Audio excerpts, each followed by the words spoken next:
been anything. What the fuck?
It's a... Oh! Oh my god! My heart's gonna burst.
That's better.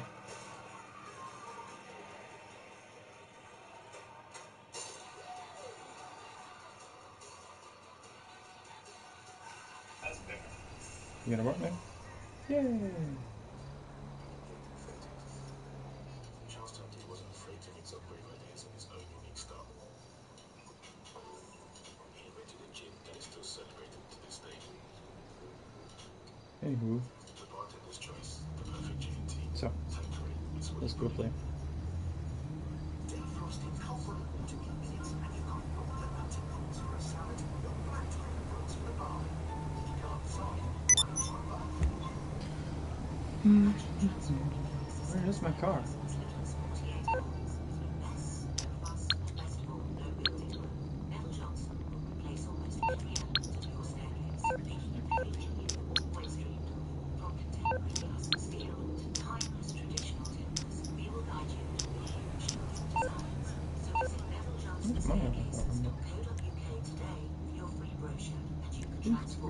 Can I find a cash machine? Where's the nearest cash machine?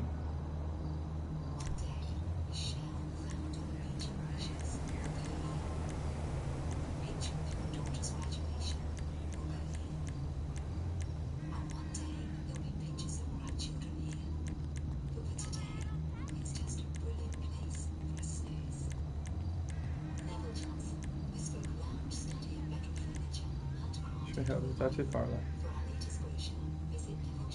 Ooh, this one's in the corner. Let's do that. Whoever you are, new Colorista Washout by L'Oreal Paris. A playful new line of color for your hair. Pink hair, blue hair, mermaid hair.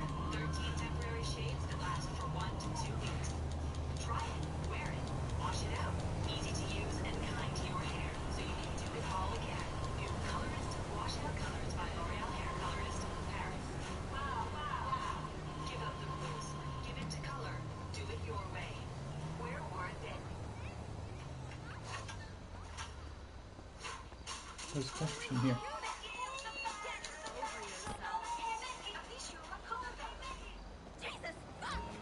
Every cup of raw coffee ignites a moment of pure pleasure.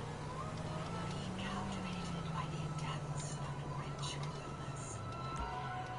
Lure wipes you anything less than gold. Now available in your local supermarket. Well, the solution is right here. Brenston. Are you Screw you, man. Second generation immigrants, 22nd You fucking generation immigrants. loser. Channel 4's reunited kingdom with a last leg special this Friday at 9.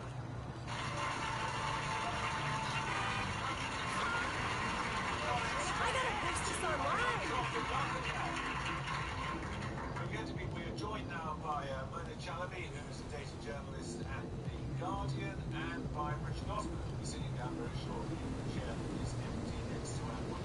You ain't kidding. My new thing is 1930s Bulgarian cinema. Morrisville. Comment on it, Clay, if you want to, yes. Thank you. I'd actually... Rather you can talk about Richard Osman's post. I didn't introduce myself. No, I did. I just was trying to explain why there was an empty chair. I don't know why you have such an interest. But anyway, if I could go on to this claim. I'm actually rather sorry if this was just Why? I'll tell you exactly why. I think that he suffered quite disproportionately from having taken a completely responsible... Sometimes I need a good laugh, so I go to the split sides and see some stand-ups, because they cheer me The up. economy of the country was in a dreadful Blow state. me, okay. And they've begun one. That's true. There's no reason It's true. And it is important. And if... Someone film that shit! hadn't gone through, we've had a minority government with another election 6 months later. I doubt if the markets would have stood it. So I think he took a responsible decision. And he was thereafter tainted with every single decision that was taken by the senior partners in the coalition. And I just think he's had a bit of a rough time as a result of doing what I still say was the right thing in 2010. So you think it was right for him to get every candidate to sign a personal pledge that they would not increase tuition fees and then to do precisely that? Well, of course, he didn't do it. You could have every candidate. The whole point of a coalition is you have two different... It's one of the reasons I don't like coalitions. You have two parties with completely different perspectives. And they they have to come together to do a deal, and the only thing that they can deal in is manifesto promises. Now, he took a responsible decision, and I will never actually renege on that. I think he did the right thing at the time. I said it at the time. I'm not going to say something else in retrospect. Gary, you've got something you want to tell us about what's happening in London? Yes. There was always a suspicion. Hey, Snowman's having a party later. Though in the seats in London, London was the only part of England that voted to remain 60%. We are seeing potentially some extraordinary results. So Kensington, it sounds very Labour, does it? There's a possibility Kensington could go Battersea, which is a very big majority as well, Putney, which is just inconvenience, and this could be a mixture of anti-austerity stuff with youth voters. It could also be a big component of this could be Remain, and look at Scotland, and you see a slightly different pattern again. Labour look like they're going to make 4 seats there. Tories perhaps 9, and Lib Dems 3, and there the independence issue is coming in, but also a bit of anti-austerity, maybe a bit of reaction to Brexit there, because of course Scotland voted to remain. Of course not. I'm just so sick of that old bullshit scene. There's nothing fresh or honest in it anymore. Election march was actually stirring around quite a few. Labour weren't campaigning. This was banned Brexit. Well, this is the funny thing. Egregious. More and more doctors have said that we need breast milk into our 30s. Yeah, I heard that. And as far as most Ireland remains concerned, that he never really committed to something like a one-way model or... Hi, check out the pics on the wall, or we do custom. Acceptable. But that could be what's going on here. It's early days. Well, it's certainly the Lib Dems. So there are a lot, I just finished a dragon tattoo on a dude's back. And the Lib Dems are the obvious party for them to vote for, because of that they stand and say, look, we don't like it, we want a second referendum. And that clearly hasn't worked, and it was clear over the campaign that that wasn't working. So, in that, with Theresa May saying, I'm going to do a strong Brexit, a strong and stable Brexit, and the Lib Dems essentially off the map, largely because of what Nick Clegg did in 2010, which you may have been in the national interest, but certainly has destroyed his party. That meant it's the only sort of credible political force to go to. If you want to express the fact that you don't like Brexit and you don't want to vote for someone who hasn't got a chance. Mona Chalabi, do you think we can begin to put more trust into the exit poll? No, I wouldn't necessarily say so, not just yet anyway. I think this election, like many other elections, has shown that perhaps we've put too much faith in polling, whether it's this poll or all of the polls that were conducted in the lead-up to this election. And I think it's kind of dangerous for 2 reasons. One is that polling is pretty inaccurate. Even exit polling that's asking people what they've done as they're coming out of the voting booth. People don't necessarily want to tell a stranger how they voted. And for another reason, which is that I think often... It's no one else's business, is it? It's not. And honestly, people's faith and relationship with a lot of organs in our democracy has kind of changed, right? People don't trust politicians the way they Thanks. used to. I need the cash. The way they used to. So why should they trust a random man with a clipboard standing outside a polling station to disclose what they intended, what they did while they were in Your there? body is a canvas. Pick some art. Outside with a clipboard. There's some sort of technology where you just press a button. Like when you go through, security and you press the happy thing. No. It's still surveying people as they exit. I wouldn't. No one has ever asked me about it. I've never been exit polled, but I wouldn't tell them. And I think it becomes out of, with the internet. I think they could probably guess. Yeah.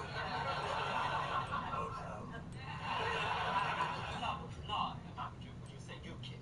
No, I wouldn't lie, but I wouldn't answer. And I think it's because you're so aware online with everyone trying to sell you things online and Amazon that they steal, essentially steal your data and Who's watching? profit Hello. from it. I'm damned if I'm going to give anyone any free data. If you I want did my vote data, Josh, you yes. pay for it. If you want Amazon's data, you want to know who's likely Did you to buy vote? lawnmowers in a certain postcode, they'll charge. But there's another reason. I see. No, not necessarily.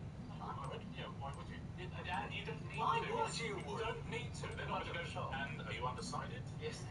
They know who you're voting. It is the only people whose opinions is interesting are those people who Thank you. haven't made their mind up and maybe are feeling slightly more conflicted over who they're voting, and they're far less likely to tell somebody the truth. If you're 100% Tory or 100% Labour, of course you'll go out and say Why I tell a don't. lie? Why not just say I'm not telling you and pass on? But I think a lot of people do. I think that's the point. I presume there's a lot of non-respondents to these. A lot of these polls are telephone polls, aren't they? And I would say anything to get someone off the phone. Those are most of the polls that are conducted before the election. Yeah, those are most of the polls that are conducted before the election at the telephone polls. But they try to combine it with online polling because they know that actually the only people that pick up their phones are older people, and often they're people with a lot of time to spare who aren't necessarily representative of the entire electorate. But there's no reason an online poll should be any more accurate, is there?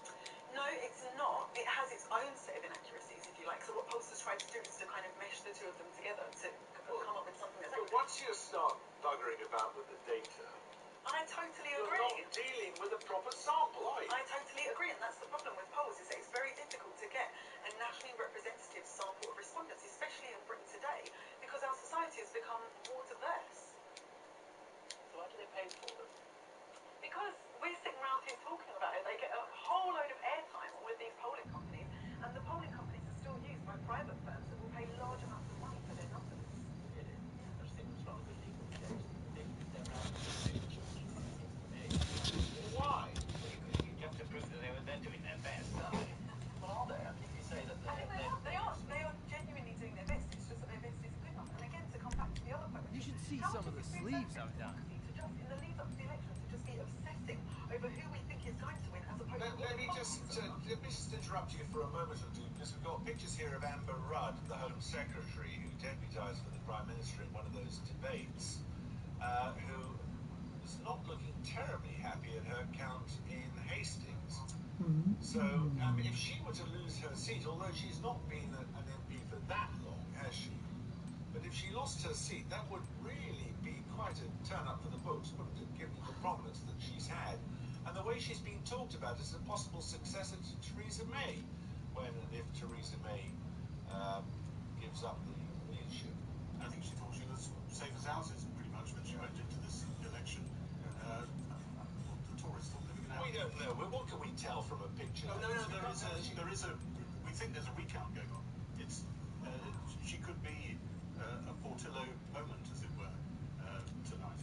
Really. So we could lose more than one cabinet minister. Gavin Barwell and Croydon, the housing minister, just below the cabinet, is supposed to be in difficulty. I think the exit poll may actually have predicted something very acutely accurate. The picture seems to be emerging, and what is emerging is a sort of intergenerational battle, really. The younger voters seem to be coming out for Labour and doing it in really quite surprising numbers. And older voters that the Tories were depending on have come out. The Tory vote is up, the turnout is up, but the younger stock has outvoted them. I've got some more newspapers, because that's, while the newspapers are still having to print stuff out speculatively. May's fight to stay in power is what the Express is going with. It's a fight that could last up to 2 hours when the Tory machine gets into gear, and Tezza's hopes hang in the balance. So at last she's got a nickname, Tezza. Tezza against Jezza, wasn't it? Tezza, oh, is it Tezza against Jezza? I think Tezza is short for terrible. I think that's the... Let's go and see what Andy Davis can tell us about what's happening in Cardiff. Well, for the Tories, it was about an hour ago that they were... Can't go wrong with that. ...that they thought they might be able to buck the trend and get a few seats off Labour in those marginals up in North East Wales. Wrexham, maybe. They were big hopes that the Tories might take Wrexham for the first time ever. But now they're pretty despondent, and they're looking potentially at not taking any seats in Wales, and that will be a huge blow for them. Because do you remember Theresa May, when she launched her strong and stable bid? That was in Bridgend, and that's basically in Welsh Heartland, Carwyn Jones's backyard, and there she was, strong and stable, and hoping that that might launch the Tory campaign in Wales. But it's not looking good for them tonight. It's not looking good for Plaid Cymru also, and they were hoping that they had got 3 seats. They were hoping they might take Ynys Môn off Labour, maybe even going into the valleys, seats like Rhondda. But they're now pretty despondent. They don't think they're going to win any seats off Labour, and they're in a fight to hold on to 1 or 2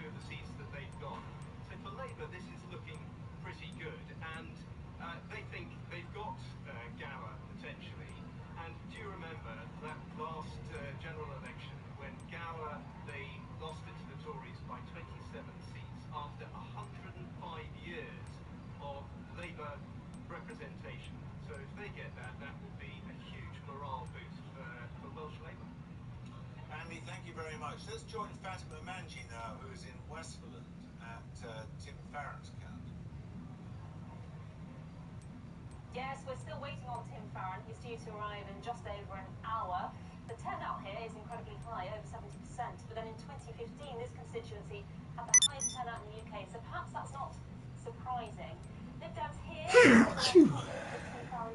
That's me. they are worried, though, about Nick Clegg's seat in Sheffield Hallam, and the suggestion is that he could lose to Labour. At the moment, they feel it's too soon to call, but that is definitely one to watch.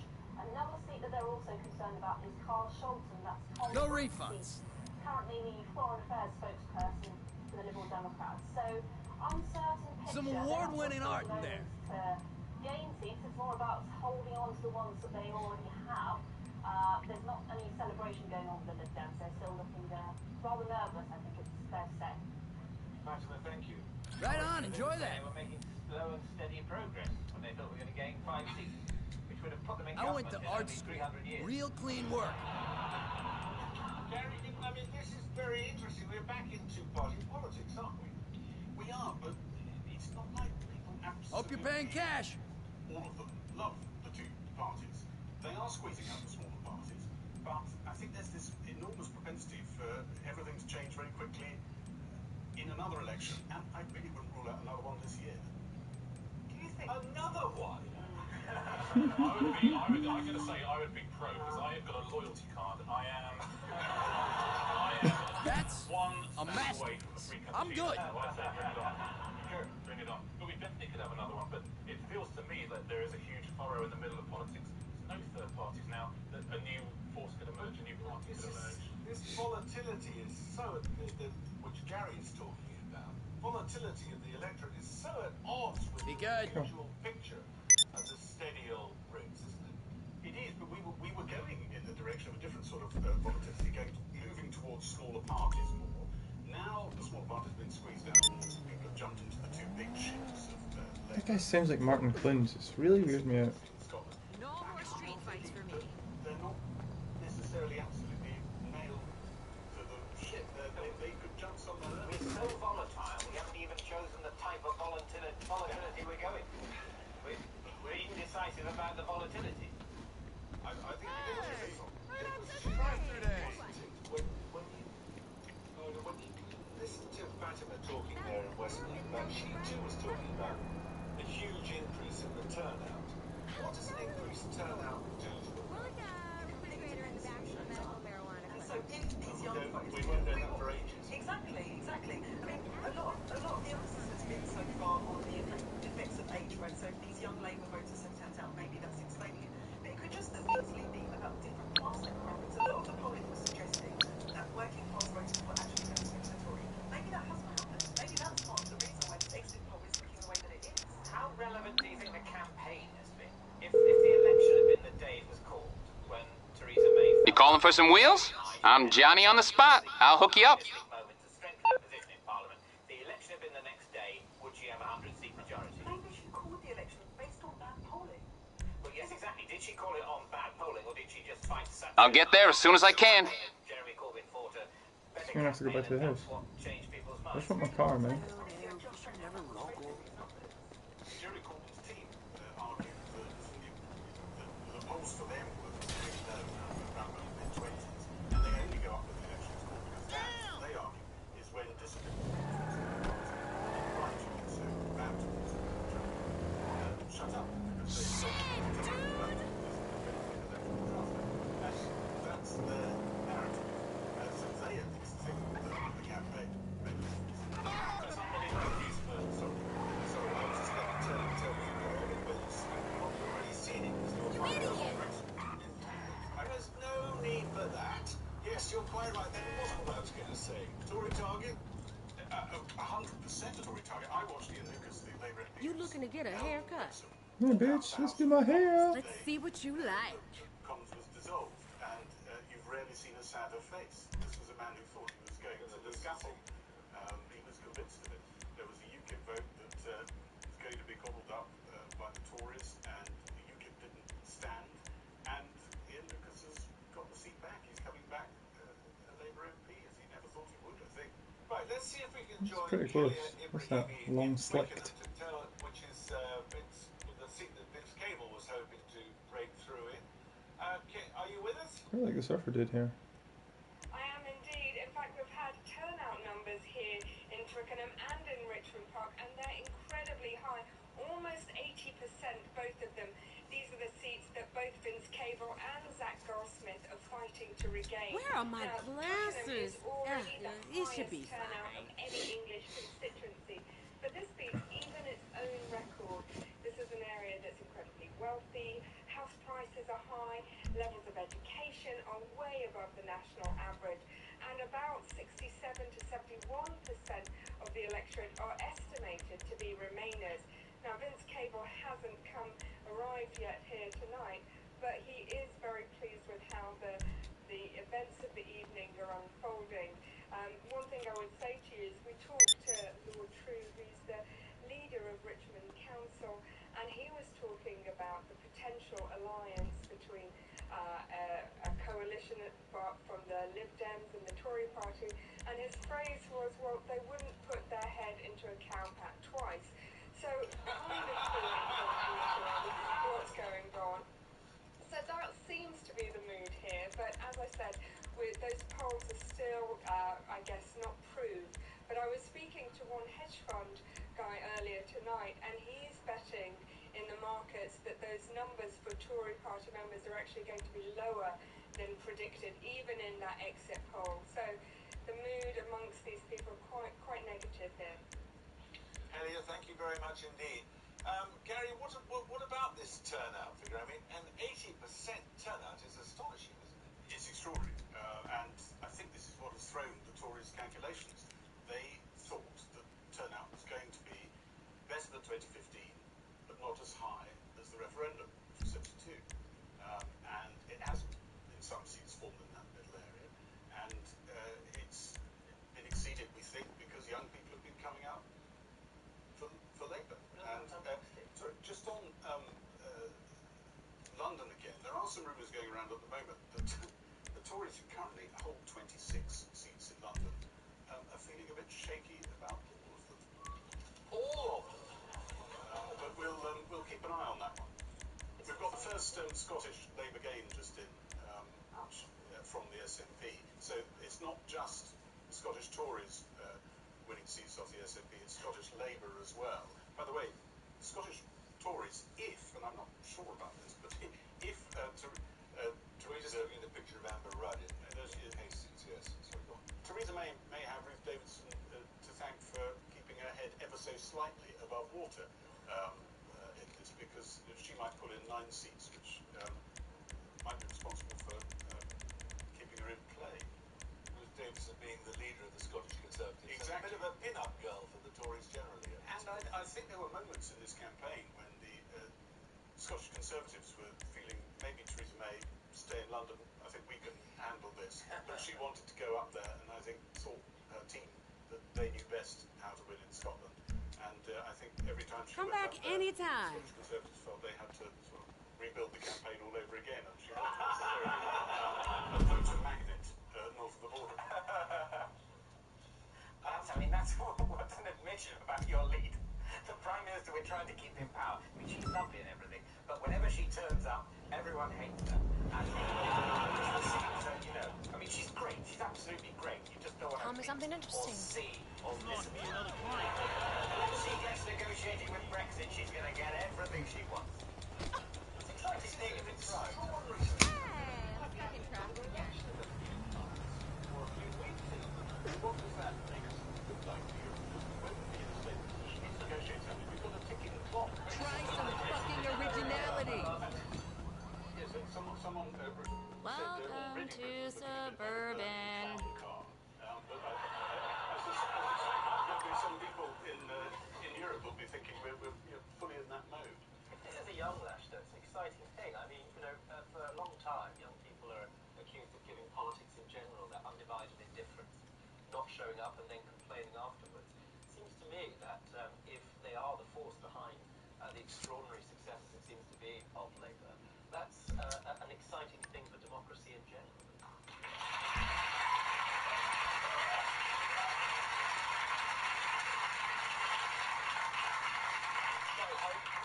let's look at one of these Labour gains in Scotland, in Rutherglen and Hamilton West. We can look at, there it is. Whoa. Jed Killen has taken that seat with Wow. 19,000 votes over the 18,000, nearly 19,000 Holy crap. of the SNP. So it's not a great night for the SNP, is it? No, as I say, I mean, the exit poll has them losing 40% of their seats from an amazing high, it's got to be said. They could only go down from where they You were. can only go down, but what does it all mean for Nicola Sturgeon's confidence in going for another referendum on independence? Nearly a 9% swing. And Wow. in this mounting sense, when you talk to voters in Scotland, it seems amazing because Nicola Sturgeon appeared to walk on water for quite a large chunk of her time as leader of the party. But there are people, there's a mounting hostility to the SNP who maybe finally just slightly having problems pulling off the trick of being the establishment and the insurgent. And they're beginning to cop the blame for whatever it is people don't like that they're doing in power or not doing in power. And both Labour and the Tories in Scotland and the Lib Dems were saying they were picking it up on the doorstep. An awful lot of Nicola Sturgeon being referred to as that woman dismissively. And I think that's partly what you're seeing there. When will she feel able to call a second referendum if she feels her party is on that sort of glide path? Well, is there an extent to which her calling for a second referendum, she was slightly pushed into that by the calling of the election, and that actually there isn't necessarily the appetite in Scotland for another referendum of that kind that soon? It kind of mated a bit, that. Yeah, but she cannot say we want another referendum because that's the whole point of her party. It's the whole point of the party, but it's also Brexit put her in a position where people felt that there had to be some sort of Scottish response. Yeah. She needed to put herself ahead of the whole but may not to be for Yeah, there's always going to be a reaction to she's party of government. and if you're in government for that long, even an amazing Teflon SNP takes hits. Right, I want to go now to see what Matt Fry can tell us about what's happening in this leisure centre in Mayfield.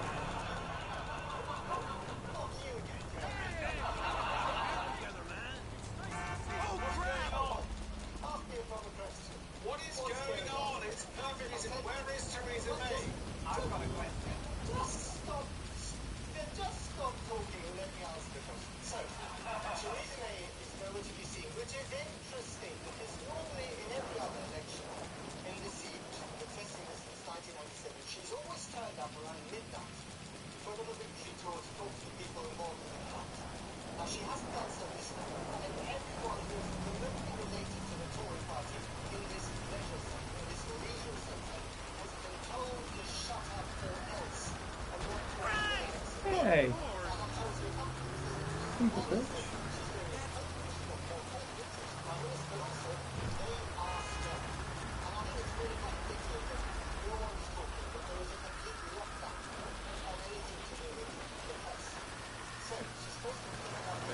Oh, dude.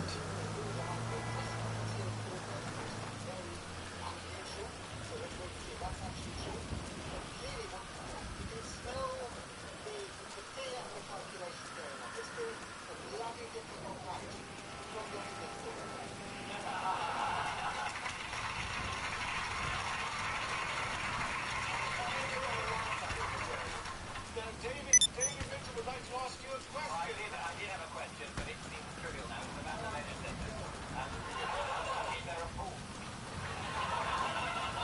Because I mean, it looks like it'd be a difficult thing to talk about with the pool. I'm actually wearing speedos at the moment. It's more like family shirt.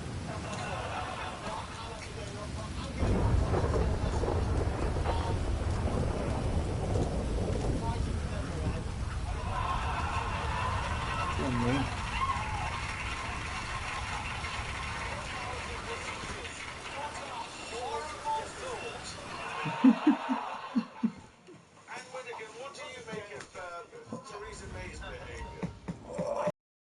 Behaviour of the Prime Minister not turning up at the camp at exactly the same time that they turned up at the camp when they were just standing for Member of Parliament. There is nothing extraordinary about the fact that she isn't there. Oh, so you're still Cookie. Now, I'm not saying that. What I'm saying is there is nothing particularly extraordinary about the fact that the Prime Minister does not report to their individual count by midnight exactly. What have I got, say? What have I got? It's 1 now. Oh, so it is. I shall be gone shortly.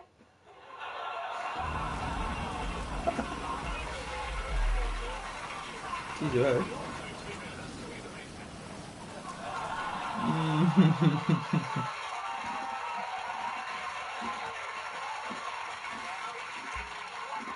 agree with Anne. It's too early to report Theresa May missing. She's not there by 5, then we contact the police. If she's not there by 5, we've got another episode of Broadchurch on our hands, I suspect. I think it's perfectly reasonable that she isn't there at the moment. What I think is interesting is what's going on in Scotland. Because I don't think there's any appetite there at all for a second referendum. Certainly not until Brexit is crystal clear. And I think what we're seeing is a disillusionment with the party that's effectively been in government as far as Scotland is concerned, and who hasn't delivered on health, on education, on all the things that they were going to deliver on. And I'm not really very surprised about what's happening there. And I think it's particularly interesting that all three of the parties are going Leader in Scotland, Ruth Davidson, would have made a better job than Theresa May. I think Ruth Davidson has done splendidly in Scotland. That wasn't my question. No, I know it wasn't, but that's the answer. You think...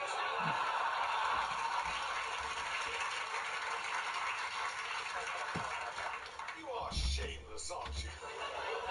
Just say what I think.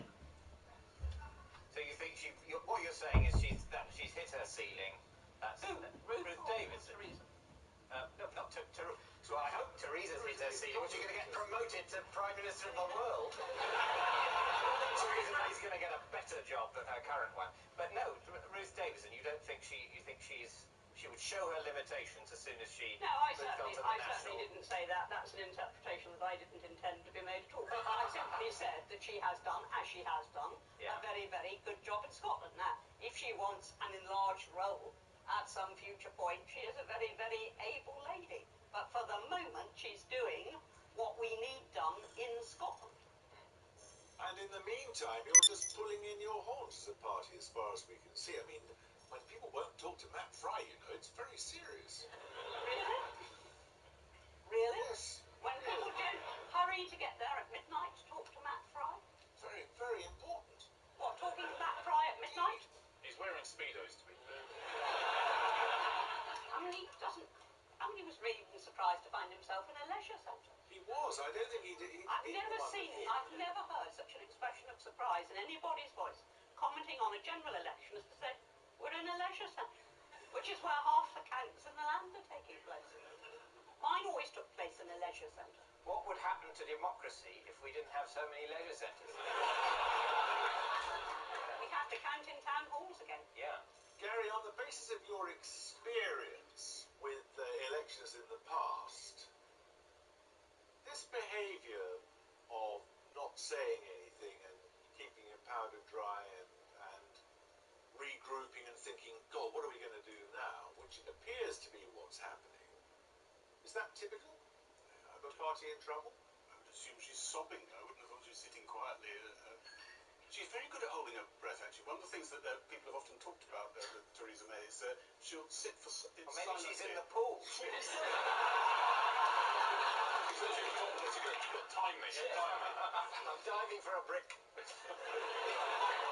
In her heyday, which I think is now probably in the past, she would sit silently and put other people at ease and take other people sort of fill the silence immediately in this sort of thing. But she's comfortable with silence. But I suspect that's not where she is at the moment, in some sort of Zen moment. If indeed we're right, and we don't know, as Anne says, we don't know for sure, but if we're right and she has not pulled this off, it was so much her decision and her campaign that no one else could take the blame.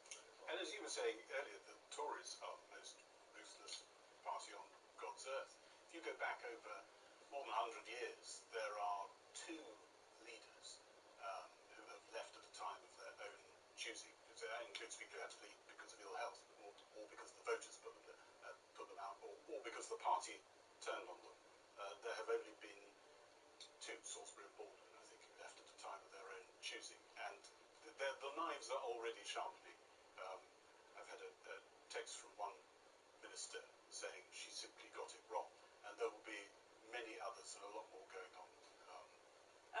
a text from one minister who is spending this evening telling you that she got it wrong. There's a lot of chatter going on. It's been a it's a dialogue. There are a lot of emojis on Gary's phone. I think we can I want to talk to a Tory MP and candidate this time round, Matt Warman in Boston, where the UKIP were trying to take the seat. Boston was very strongly a Brexit vote, wasn't it, during the referendum? What's happened there? Well, I think what I can begin to glean from the results that are panning out behind me is that it's been a good night locally for the Conservative Party, that the UKIP vote has not held up by any means, and if anything, what we're seeing is a return to a Conservative versus Labour contest in a seat like this, and that's very much what we've been picking up on the doorsteps over the course of the campaign as well. Did you get any sense of why it appears that Theresa May's gamble hasn't paid off? Well, what we picked up on the doorstep locally was that people were genuinely keen to back Theresa May and genuinely worried about what the future of this country is under a Prime Minister, under Jeremy Corbyn's Labour Party. So I think those are the two key messages that I would take away from the doorstep here. So you, as far as you were concerned, you got no hint of any kind of reticence in voting Tory? Of course, we had conversations around all the aspects of the manifesto, but ultimately, what I heard from Conservative voters and from many former Labour voters was that it was the Brexit deal that matters hugely in this election, and that comes down to Theresa May versus Jeremy Corbyn, and it was Theresa May that people in this constituency and the Conservative Party that this constituency was telling me on the doorstep very much wanted to be back in Downing Street. And what's happened to the UKIP support there? Well, if I'm honest, UKIP did not come up on the doorstep or in the public meetings or in all of the sort of different ways we interact with voters anywhere near as much as it did in 2015. Of course, the fact that there is a National Party leader standing here means that there's a lot more media interest, but when it comes to what are people talking about on the doorstep, it was very much in a seat such as this about what does Britain's future look like outside the European Union and how important it is that Theresa May is the person leading those negotiations. Thank you very much indeed. Well, let's get an update on the latest important results with Kathy. Thanks, Jeremy. Well, things are getting very interesting, and so far, Labour has a little bit of cause for optimism. They've gained their first seat of the night in Scotland, Rutherglen and Hamilton West, and they've overturned a near 10,000 SNP majority. And there's been a massive 8.9% swing to Labour. So does that figure point to a Labour revival in Scotland? In Wrexham, there's more good news for Labour. This was 25th on the Tory target list, but Labour have held onto it. Now, admittedly, that majority, 1,832, is only a single vote higher than last time. But turnout is interesting, nearly 70%. That's quite a bit up on 2015. Now, it's the same story in Darlington, one the Conservatives expected to win number 35 on their target list, and a seat Theresa May visited during the election campaign, but it's been held by Labour majority of over 3,000. Turnout up again here at nearly 68%.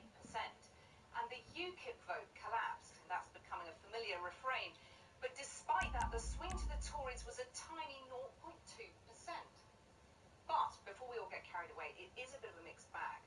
So take Basildon South and Thurrock East, for example. There, UKIP's vote has again plummeted. It was 27% in 2015, now less than 7%.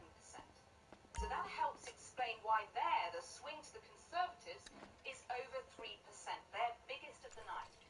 And turnout there wasn't up as much as those in the Labour-held seats. So we're getting a bit of a picture, but can't draw any firm conclusions yet, I'd say. Jeremy. Kathy, thank you. And on that note, we'll take a commercial break.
Will she make it?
What did finish? At a time when we not only have the Brexit negotiations, but we have economic considerations and all the other things going on. And I actually have reached a point of thinking that maybe we ought to be thinking about the national. Took a decision which at the time looked totally sensible, and nobody said at the time it was a gamble. Everybody, no, it wasn't a gamble, but she didn't take it Oh, for it wasn't a national gamble. interest. Of course it wasn't a gamble. Well, I What it was a very bad mistake, and it's a mistake. Did take it in the national interest. Of course she didn't take it in the national interest. She most certainly did, because she wanted she had to negotiate with Europe to be in a strong position at home, so that in the national interest she could make a success of those negotiations. That's absolute nonsense. She did it for her own career, and it was a colossal error of judgment. I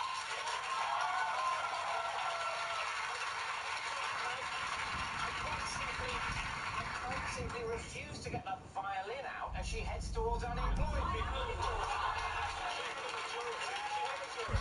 Which she won in a democratic election. She had a majority to lead this country, to lead us into Brexit. She had that. She decided she wanted to do another 5 years and have a much bigger majority for a number of reasons. She may well have thought it would strengthen the hand for Brexit, but she thought a number of other things, and they overrode the decision, which should be, do you know what, we have a fixed term Parliament Act. You've been voted into 2022. Stay there, do your job, deliver Brexit, and don't do this cynical thing. And it looks like she's been found out.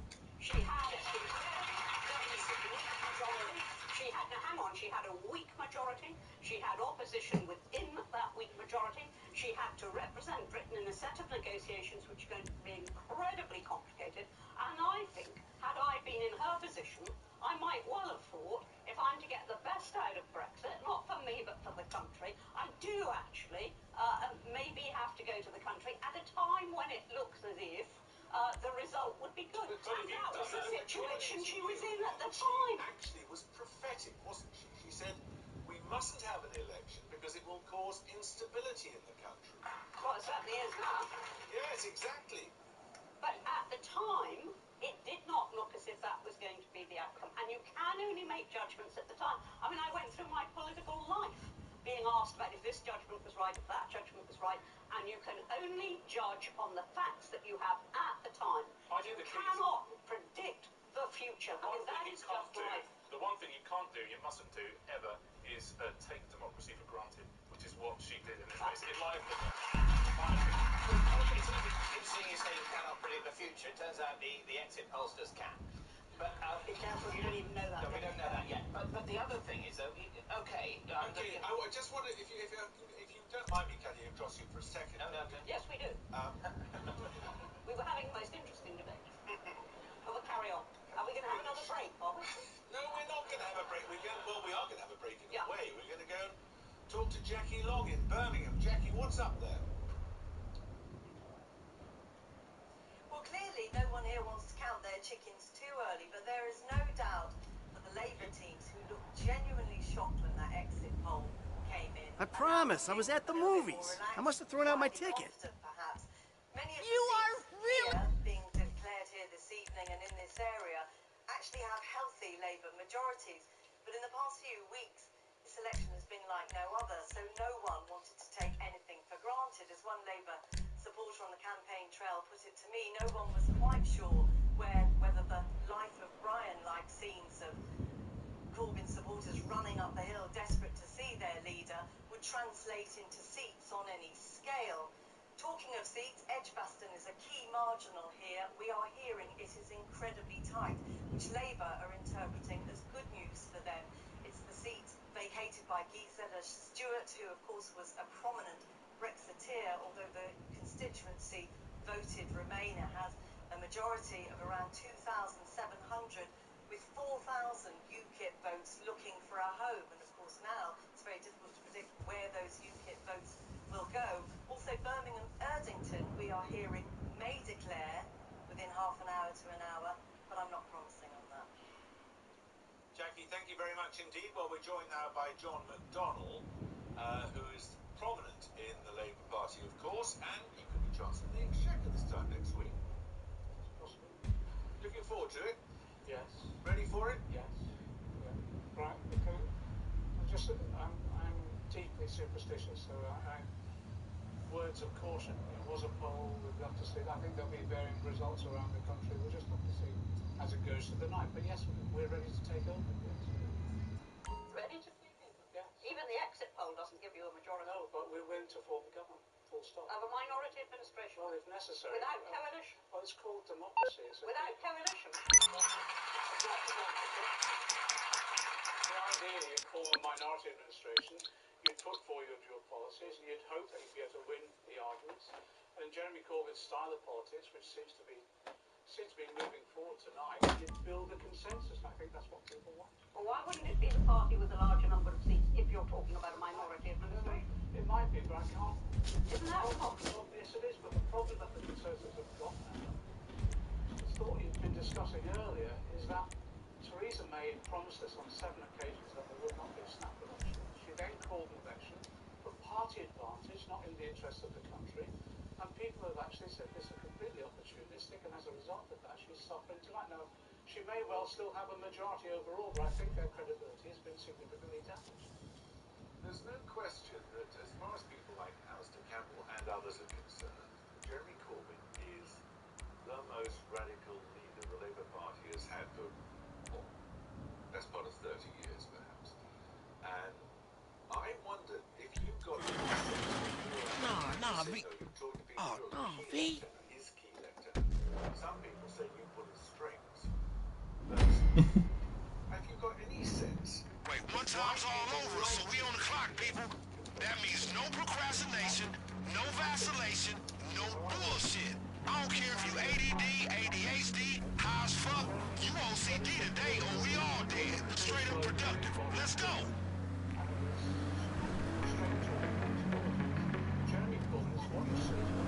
Okay, the first rise in El Burro Heights, and then, the second one's kept at some rich dude's crib in Rockford Hills. Boost him and bring him back to Benny's. Here's the cost of testing it, but we put it out there for debate.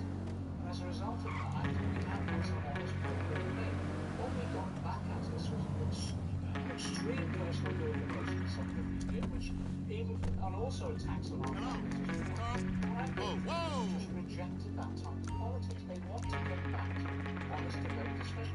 That's what we had. And when Theresa May said, this election is about Brexit, people said, well, there's other issues they want to discuss as well. State of the health service, tuition fees, the whole education, school budget cuts, etc. And we've allowed that debate to take, we've encouraged that debate to take place. And the verdict tonight, I think, is that one change. But as I said, it's too early in the day to see eventually what will happen. But there's certainly a movement. So I don't think you can get any sense of a demographic breakdown, an age breakdown.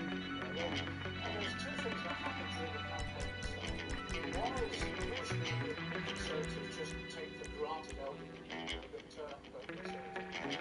When they introduced their policies around social care and pension tax, etc., I think a large number of elderly people thought we are being taken for granted. And in addition to that, the Conservatives also took young people and wouldn't do any want to young people because they don't vote. I think tonight we'll vote, and because we're sending you a message that someone's going to start looking at your interest in young people.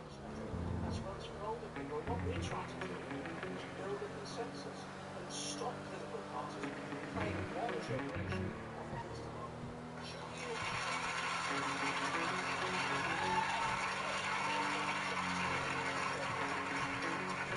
What will you do? What will your advice be? What is it like in those negotiations to Brexit?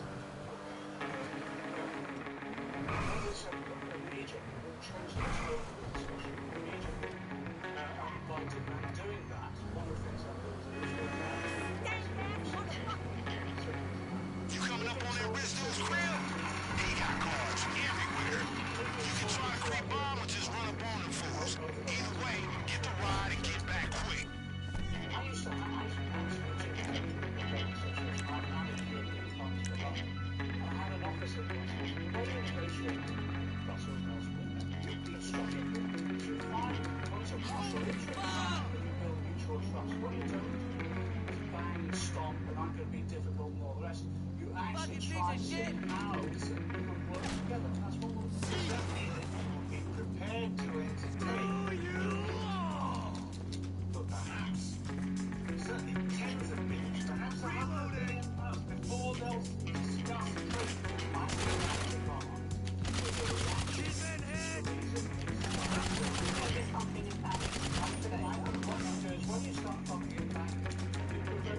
Derek, was they who were bumping along the wall? Whatever side is broadly, what we're trying to do is say there's a different way of negotiating this, which is based on mutual interest. Do we start by saying we won't pay that? Let me say, no, I'm saying this. Let me just say.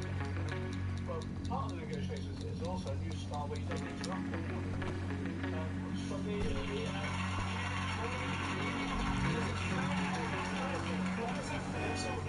You're the one who talked about straightforward, honest politics. When it was a straightforward, honest answer, would you pay? So how right?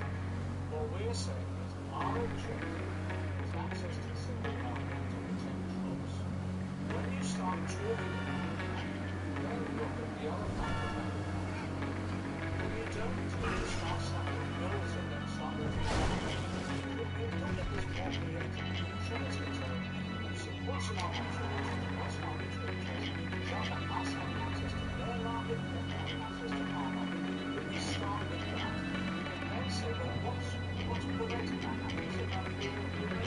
How can we vary the conditions of employment? So you build a more structure rather than start threatening each other. Come on, put it down. That's the problem.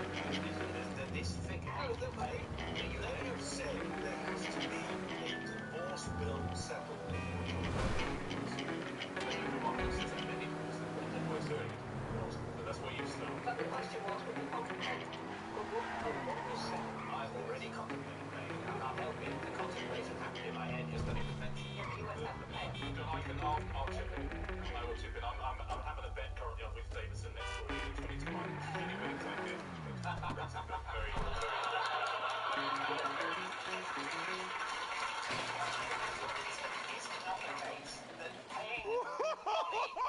This is it, people.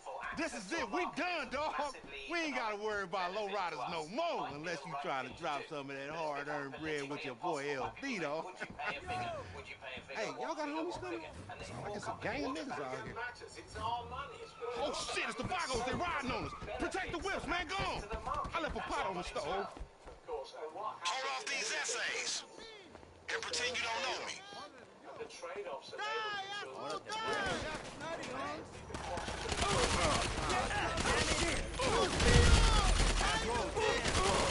Somebody help him. Fuck the Vagos, man. Fuck them. They up on that roof next to you. Get them.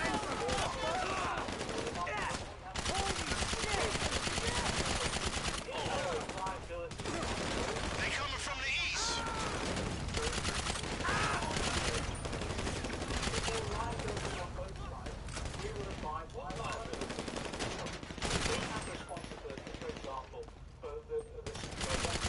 Don't let anyone tell you low riders relaxing. Man, this shit ain't relaxing.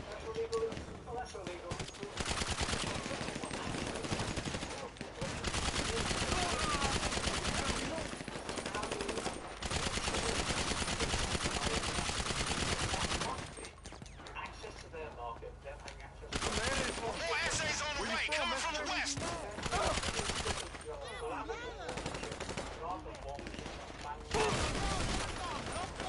God damn.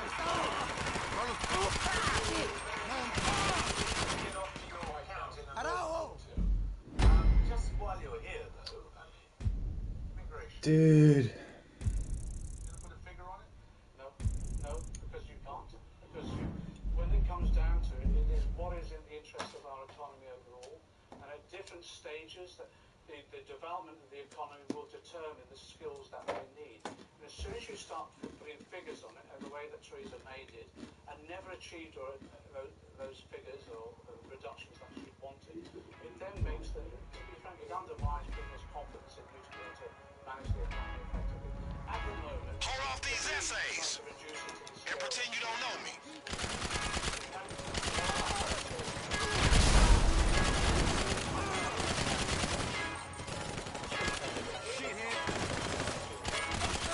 Can't these assholes just leave us alone? They got dudes on the roof.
don't know me.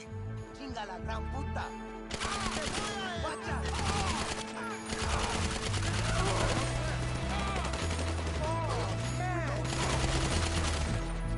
Man, fuck the Vagos, man. Fuck them. They got dudes on the roof.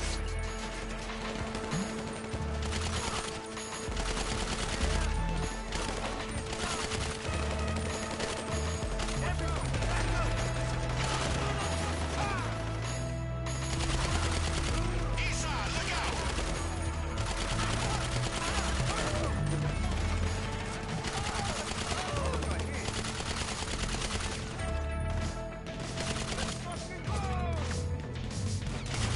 Can't these assholes just leave us alone?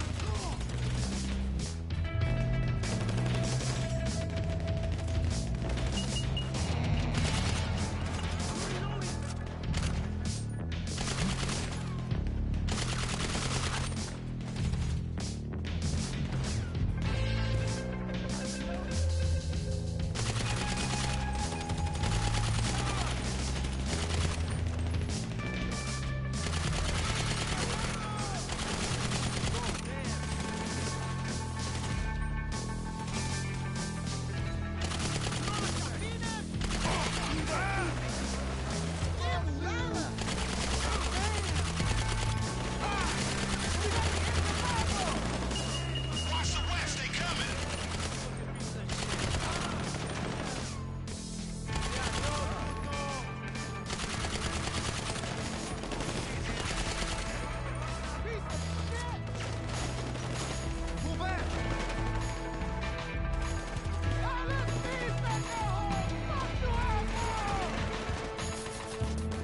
They coming from the east.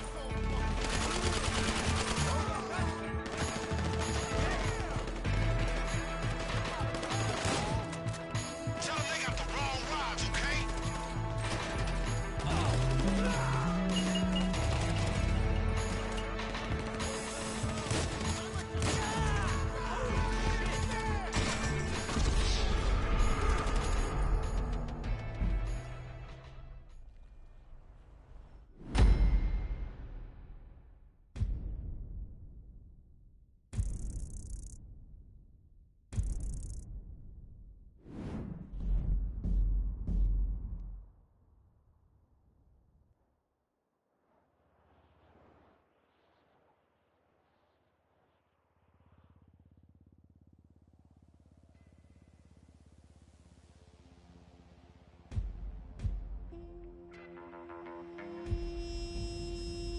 Hold off these essays and pretend you don't know me. They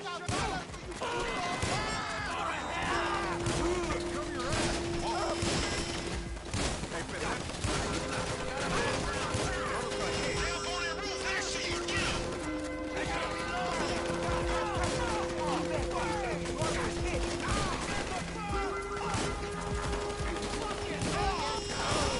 Eastside, look out.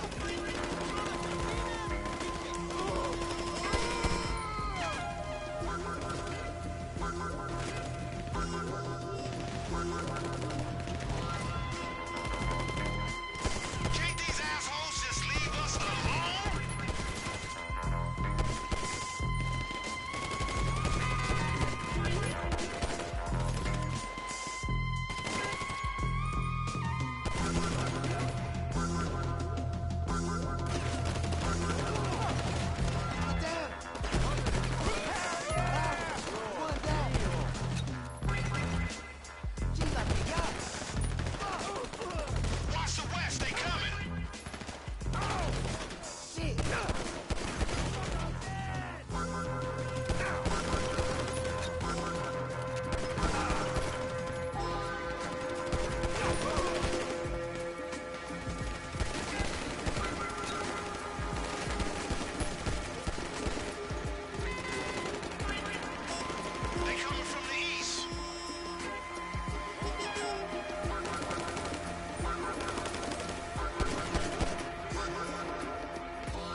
That's the fuck I'm talking about. Serve them fools, man. They know better than fucking with Lamar Davis.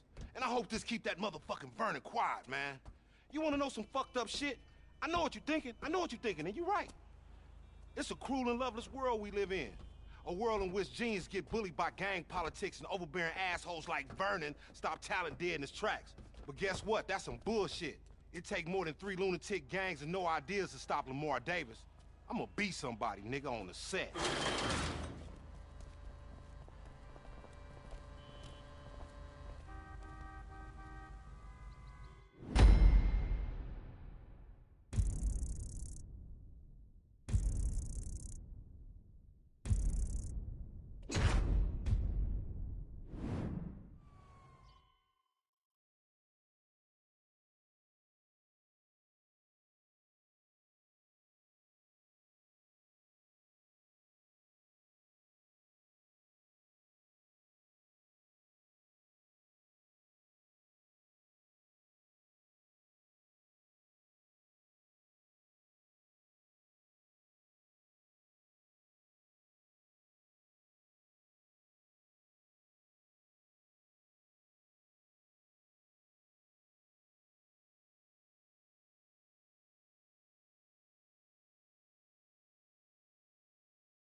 Come on, dog. Shit.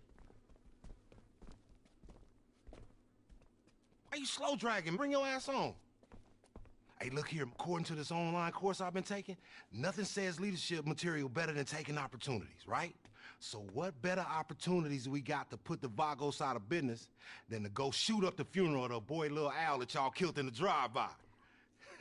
Yeah, I know it's distasteful and very, very early 90s-ish, but fuck it. That's what these folks understand. And that's what I'm about. This is San Andreas, home of Vinewood, man. We don't do modern here, my nigga. We like shit the way it was. Old-fashioned gangster shit. And with that being said, we gonna push up to the funeral, and we gonna spray all his homies while they in mourning. I swear to God I'm a gangster shit, Guru. You love that shit, don't you? You love that shit. This is history, and you part of it. So y'all get dressed, and I'ma hit you in a minute. Good luck, my nigga. But y'all don't need that, though, because y'all down with LD. Ha ha! Move it! Get a job, Buster.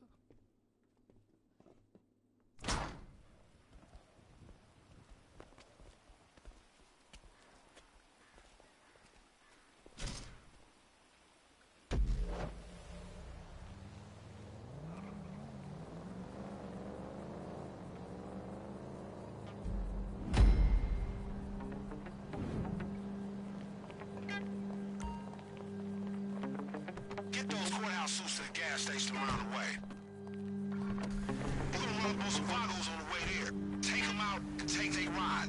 That's how you creeping on the funeral. There's gonna be way too many essays to do it any other way. Hey, and I'm giving you small weapons for this thing. Other dudes will hear anything big and scary.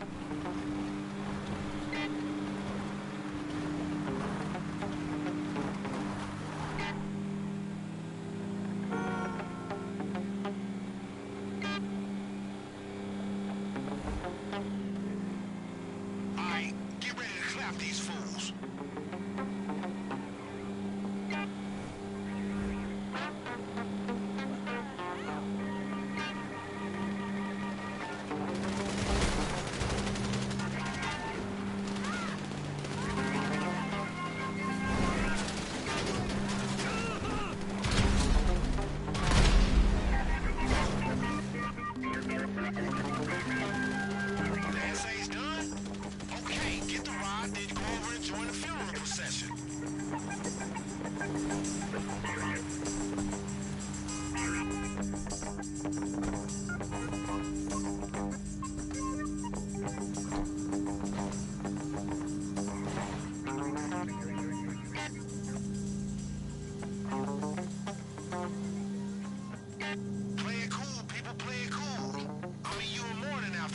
Supposed to be like sad as fuck.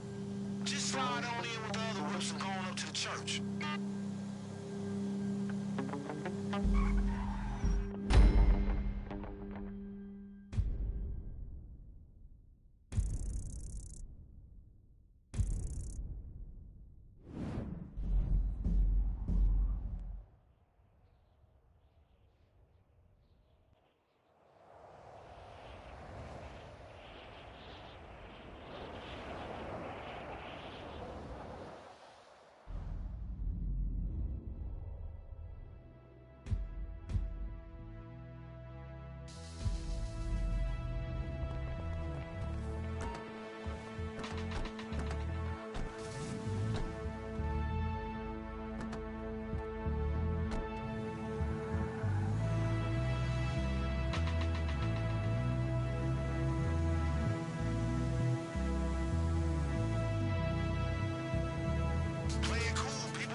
Supposed to be like sad as fuck. Just slide on in with the other whips and going up to the church.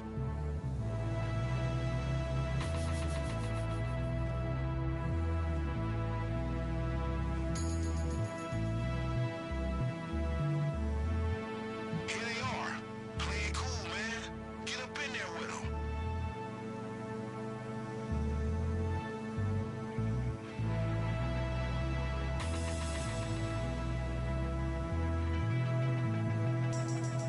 Like you good, they think you one of them.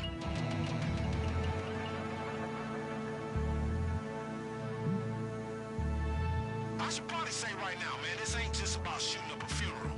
Not to disrespect shooting up funerals as a worthwhile use of time. I mean, it just turns out they've been smuggling yayo in the corpses, and that's what's in the coffins. So once we hit the essays, we're gonna be boosting dead dudes. Finest Mexican taxidermy, homie. Stuffed Thanksgiving turkeys like Aunt Lamar likes to make them.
pay our respect to the homies.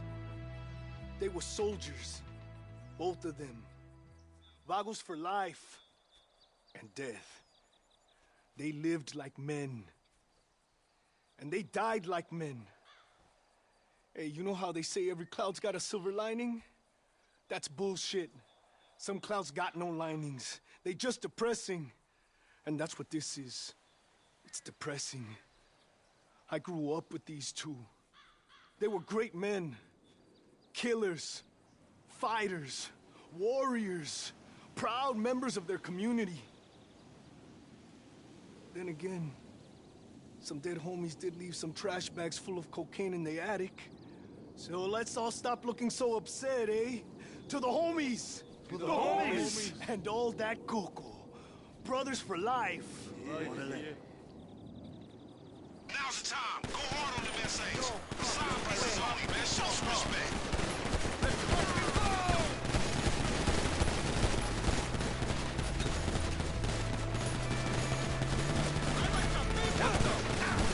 Man, these dudes need to go if we don't get away with this powder. Essays got to go, man. Clap, clap.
That got us back on track.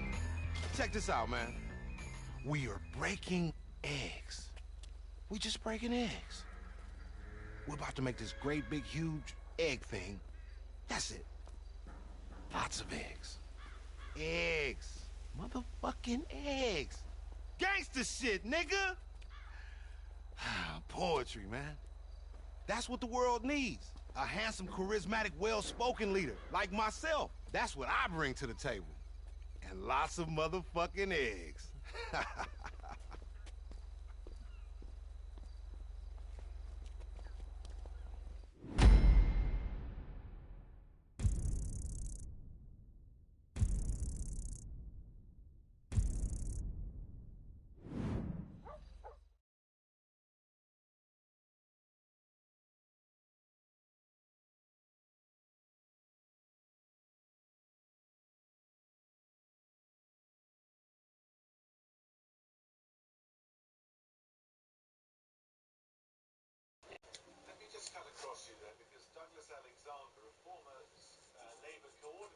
What's happening, diehards? What do you think is going on? Well, we had in many ways a different election in Scotland north of the border, where there were really two issues that I think explain the rapidity with which the SNP tide has now receded. Partly it was the SNP's commitment to hold that second referendum on independence just 20 months after the last one, when decisively Scotland voted to reject independence. That set up in Scots' minds a sense that the SNP I do. Is it not on? rather than stronger for Scotland. I did just turn it on. On the other hand, after 10 years in power, the domestic record of this Scottish government has finally begun to catch up with them. Whether it's on education or health, where we're not going forward, we're actually going backwards. So it's been striking, not just in the north or in the south at the border, or Is it working? Ah, cool. Good.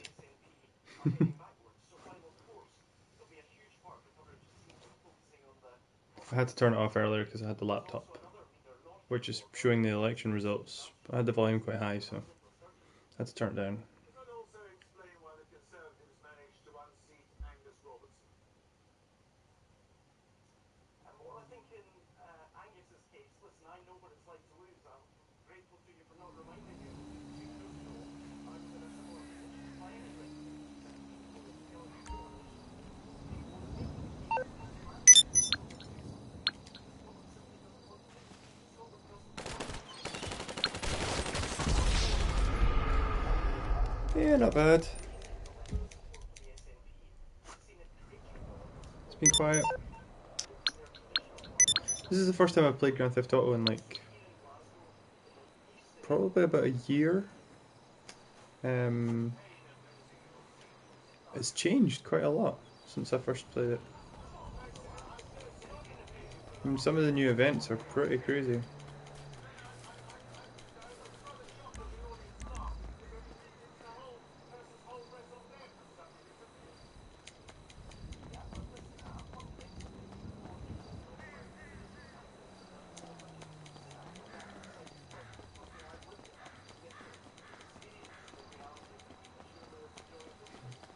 What have you been up to tonight?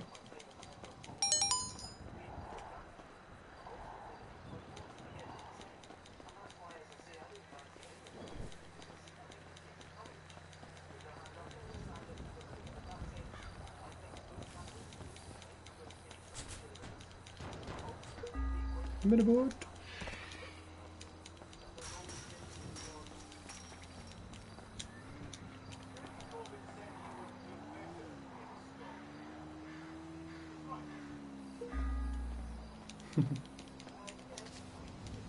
I'm really digging the new stunt races, I gotta say. I think I'm gonna play a couple more of those.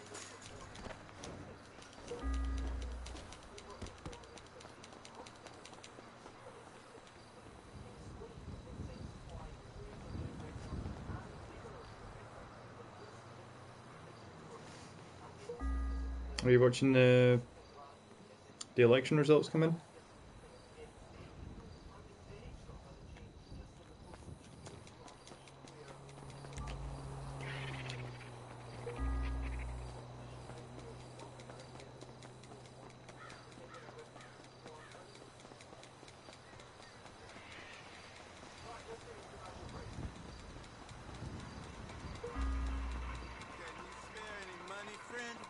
It's pretty crazy, man. Did you vote?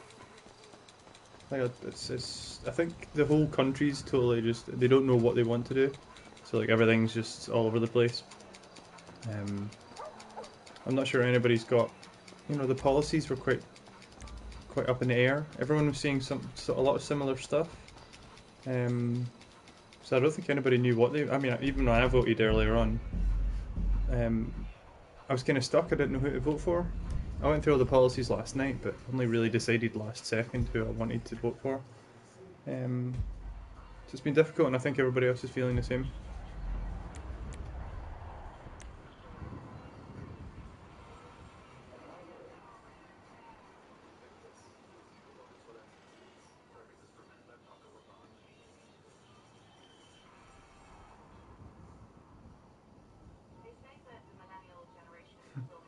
I'm in Glasgow.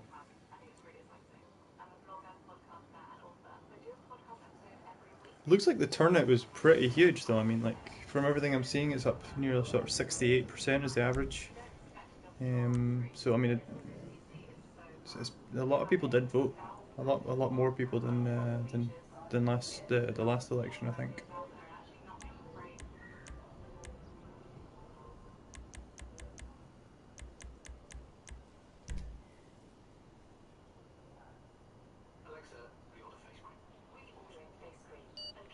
Where are you from?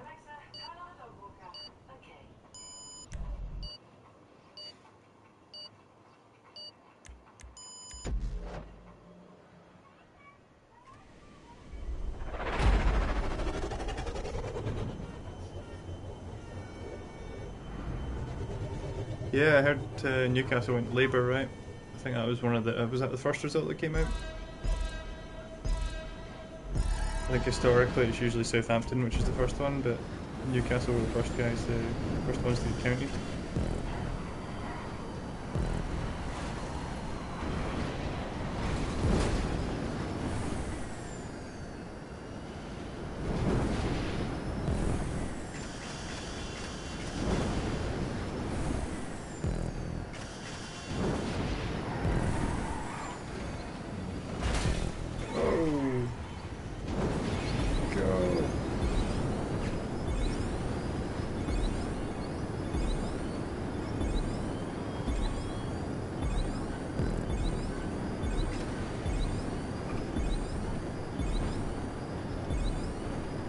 Scotland's a bit funny. Scotland's usually, well, I mean, obviously after the last election, Scotland's majority of Scotland was SNP.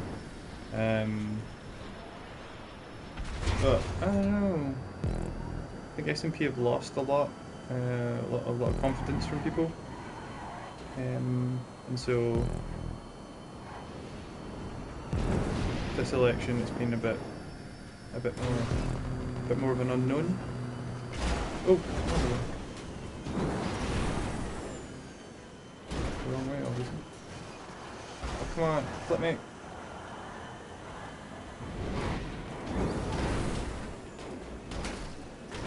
Jeez, oh. Reverse. Go.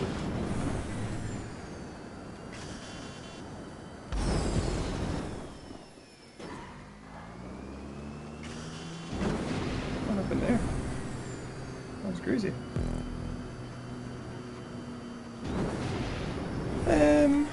I don't really get to game as much as I used to be honest. I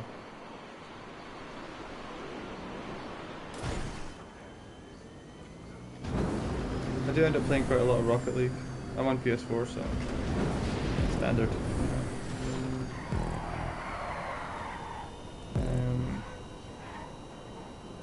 I tried starting Witcher 3 like for the 5th time.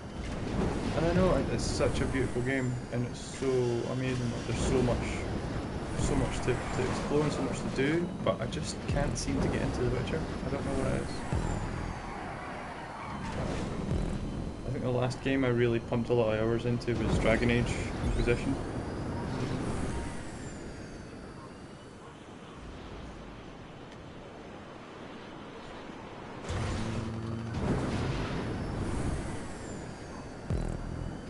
Don't get me wrong, I do play a lot of games, it's just I found I'm going back to sort of older consoles more now.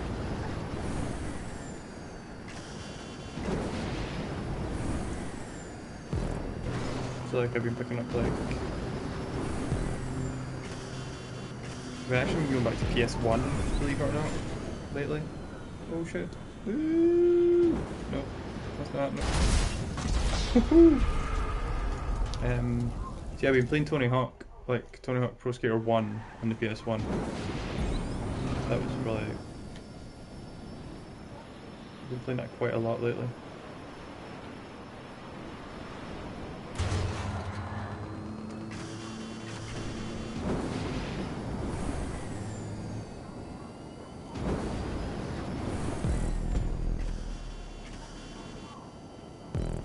What have you been playing, Leah? Anything good? You picked up any new games?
Tell me about it, man. See, like, the backlist of games I've got I still need to play is insane.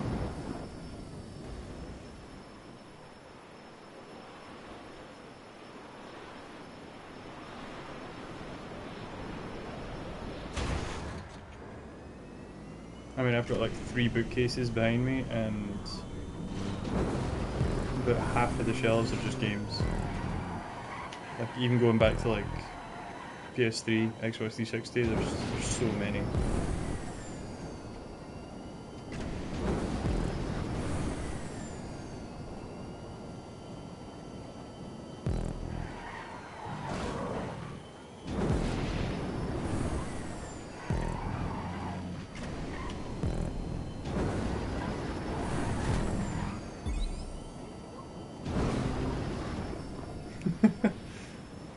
Tell me about it, man. I hooked up an external hard drive to my PS4 though, so I've got an extra terabyte, but still not enough space, I don't know how.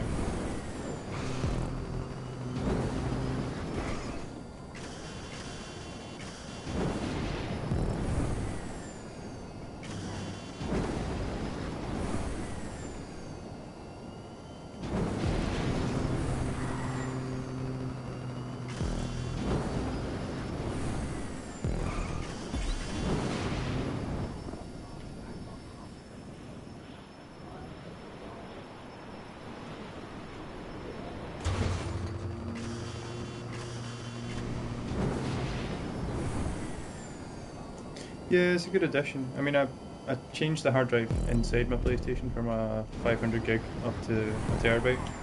So I already upgraded before, but then I happen to have like a 1 terabyte portable just sitting around. So I've plugged that in. And it's USB 3, so it's pretty good. So I've got 2 terabytes total, but still not enough.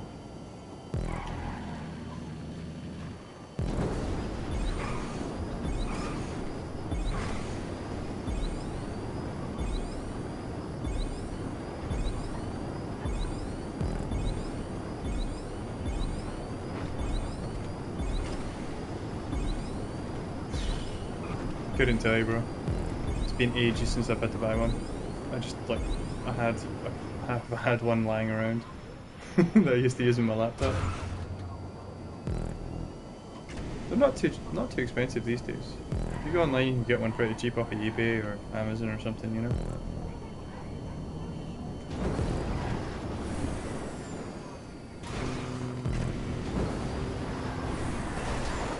Oh no, I lost it.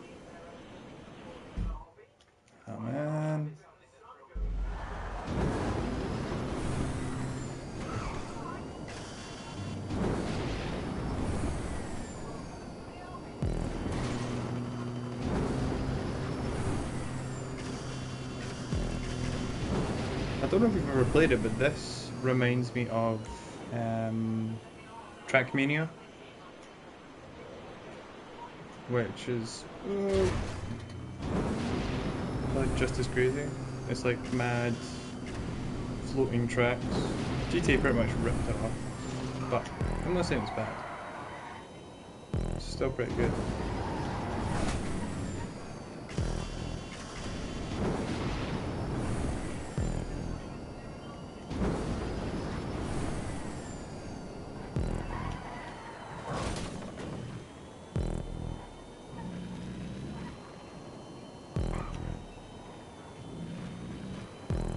How long am I streaming for tonight?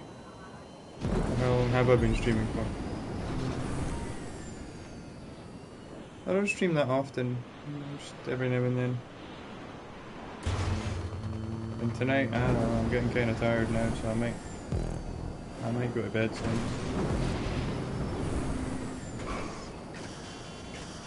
I actually do like a weekly podcast, like a weekly stream, and we stream retro game consoles, so like old school stuff. I think on Monday, just past there, we did Game Boy. It was Mega Drive. That was it. So I did like a retro Mega Drive stream last Monday. And the week before we did PS1, the week before that we did Game Boy Advance, I think. So I do a different retro console every week, which is good. It's good fun. It's cool being able to play some of the old games, instead of always doing the same stuff everybody else does. You know, everybody always does GTA or League of Legends or, you know, Overwatch or stuff like that. Those are the big ones. You should check out my other channel as well, which is R-CADE Glasgow. I think R-CADE's at the bottom of the... It's over that way.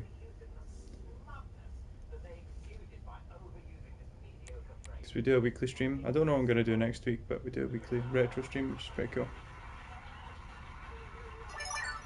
Ooh. Getting messages. Oh. Cheers, bro.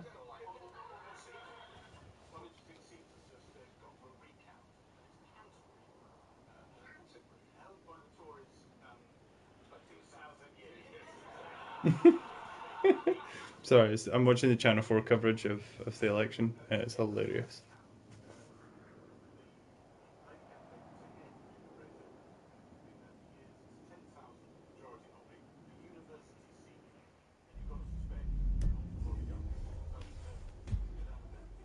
Ooh, I'm hosting.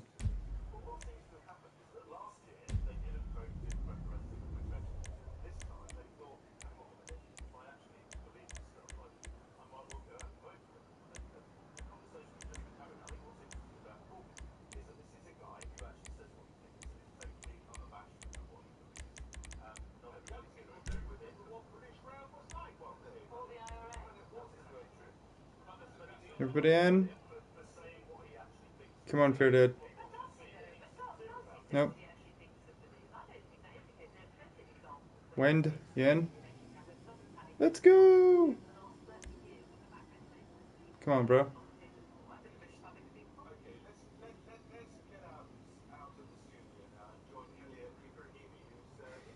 Thanks, bro. Yes, let's go.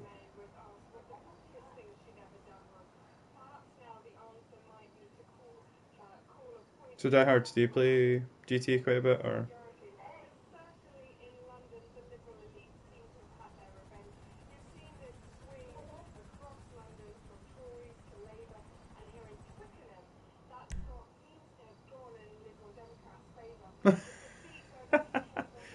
$3.30, really? Jeez, oh. This is actually my second profile on GTA. I played it originally on Xbox 360.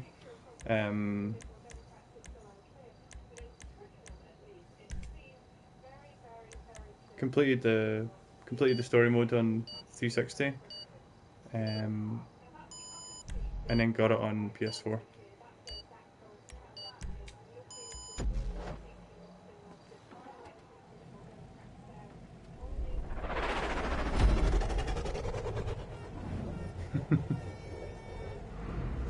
It's insane the amount of people that play Grand Theft Auto. Like I totally forgot how many people actually play it. And still, I mean, when did this come out? 4 years ago? 5 years ago? At least 4 or 5 years ago, right?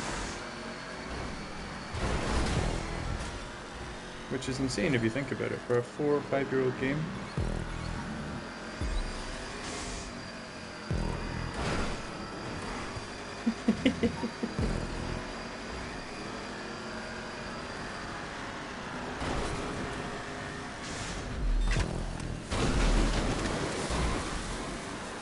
Oh, dude, come on.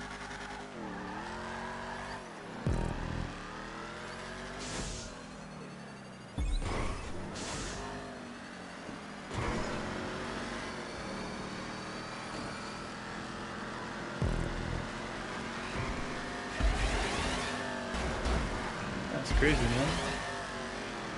But yeah, for a 5-year-old game to still be this popular, with like the servers rammed all the time, it's just insane.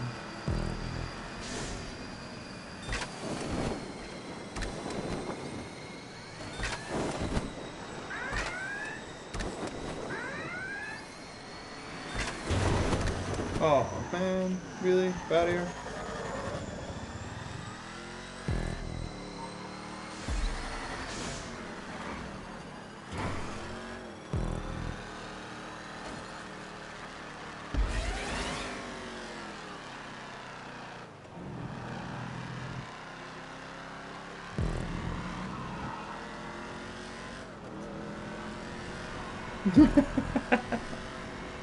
Sorry, laughing at the TV again.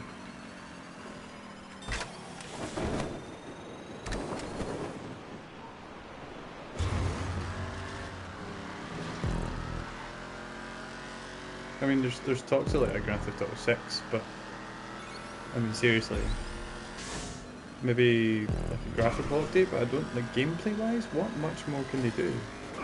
You can almost do everything in GTA, and like you watch the videos online and stuff, and like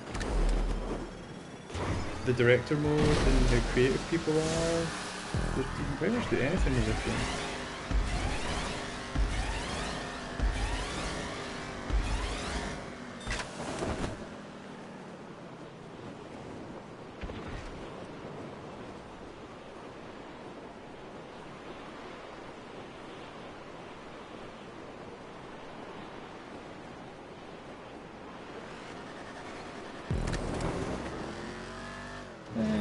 Not so much a trophy hunter, bro.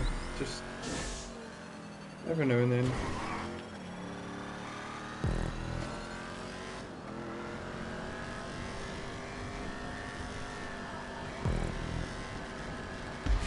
Well, I was playing. There's this really crap game called Tabletop Racers, or Tabletop Racing, I think it's called. And I've almost got the platinum on it. I'm like one race away from the platinum, but it's a drift race, and I just cannot stick it. I don't know what it is. I can't get it right. For a good solid hour this afternoon, I tried again for like the 15th time to try and get this one challenge done to get the platinum. It just wasn't happening. It's really annoying me now.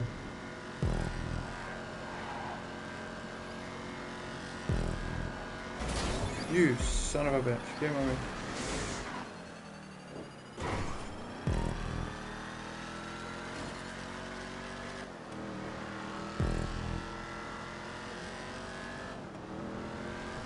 Oh, Modern Warfare, nice.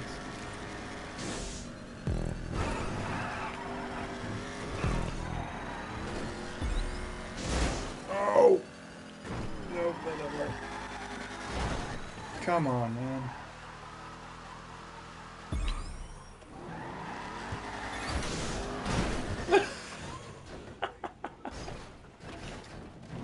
Reset, reset. Dang it.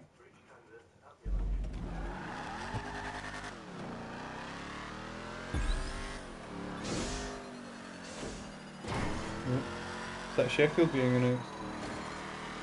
You'll be loving Sheffield, eh?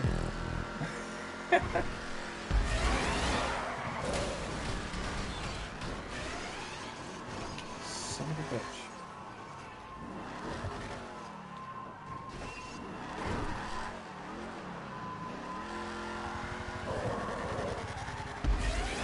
Yeah, man, Modern Warfare 2. Like, I remember when it originally came out. Like, I played that game to death.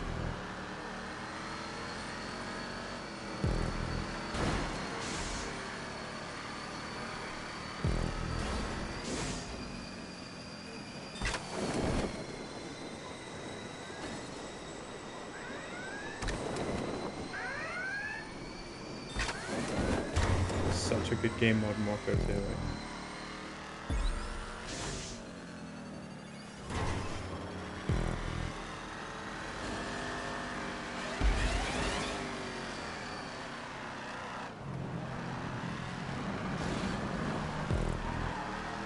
How long have you been trophy hunting for then? You always been PlayStation or did you ever play Xbox?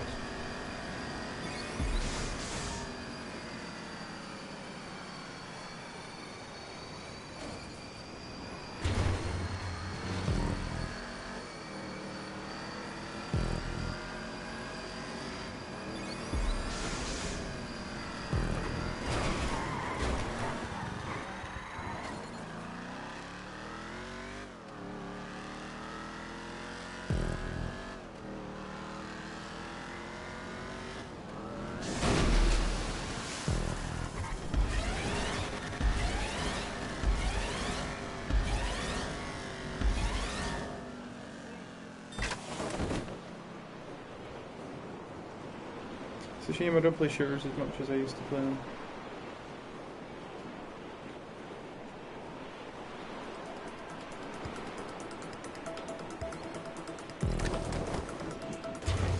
See, I never bought an Xbox One.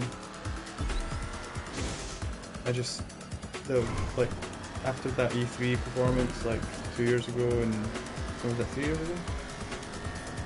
After, like, all the announcements they made, like constantly online, and I'm constantly online anyway, but I don't want to be forced to do it, and, you know, the whole sort of pre-owned games thing that they did back in the day when they first announced the Xbox One, that didn't sit well with me.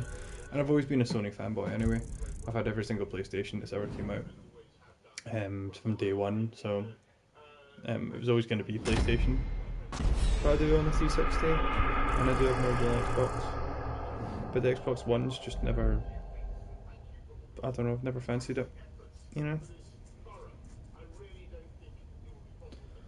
Oh look, Boris Johnson's held on to his seat. Exciting.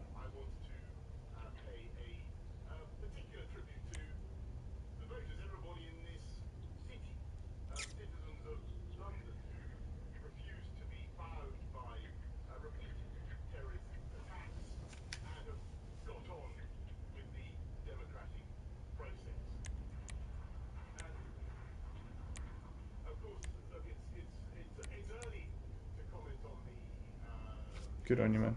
Good on you.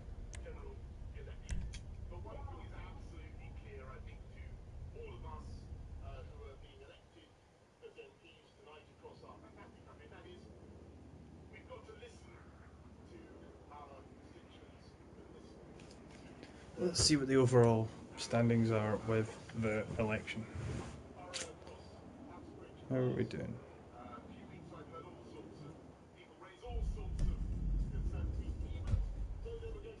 Am I hosting again? No, that's fine.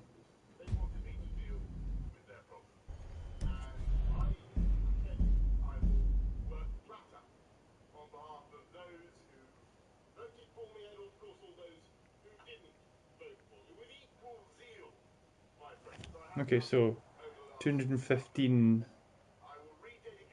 Yeah, see, that was the other thing as well. Like with the Xbox 360, I was working in game at the time, and so everybody had the Xbox 360. Everyone was playing FIFA, everyone was playing Call of Duty, that kind of stuff, and I had to get the Xbox 360 because that's what everybody was playing at the time. Nobody had a PS3, so there was no point in buying one. On top of that, PS3 was so expensive back in the day. So, yeah, I know how you feel. A lot of my friends went with the Xbox One as well, but like I say, I don't play online as often as I used to, so PS4 was fine for me. Plus the exclusives on the PS4 are just better.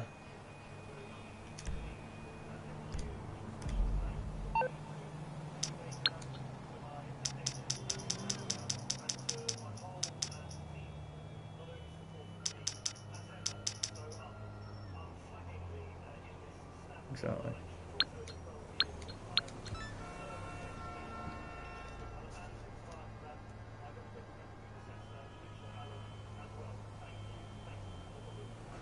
Yeah, so 215 seats have been declared so far.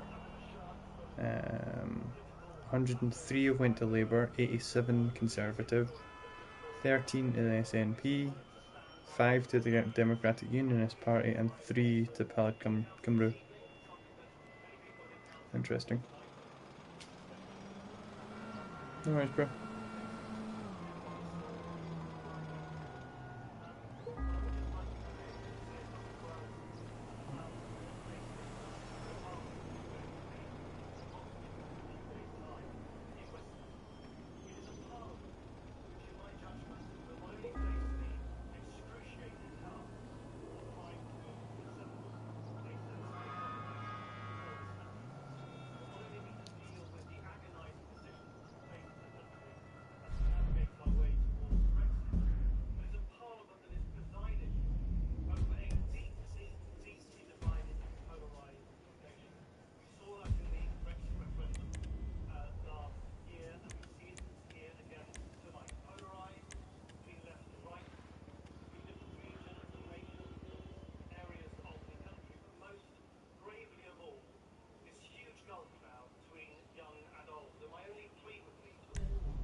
Damn, what's cracking, y'all? Man, I'm so glad you guys can make it. You know I love y'all, right? Hey, check this out, though. Is you down?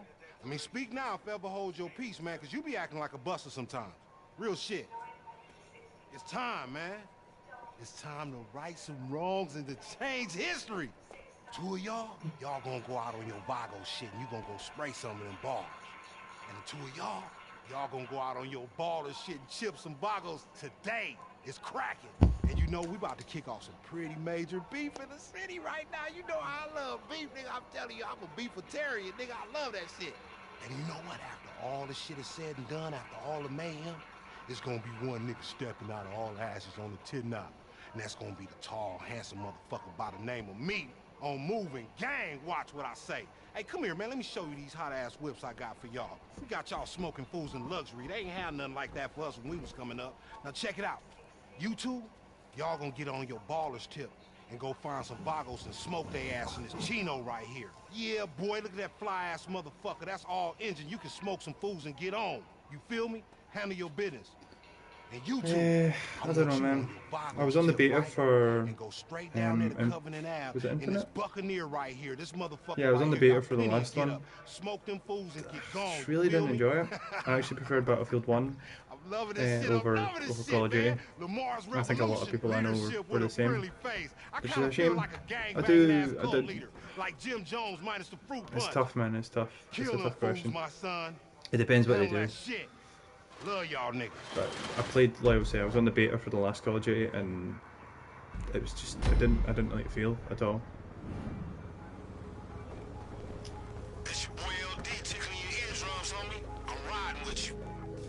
So probably not.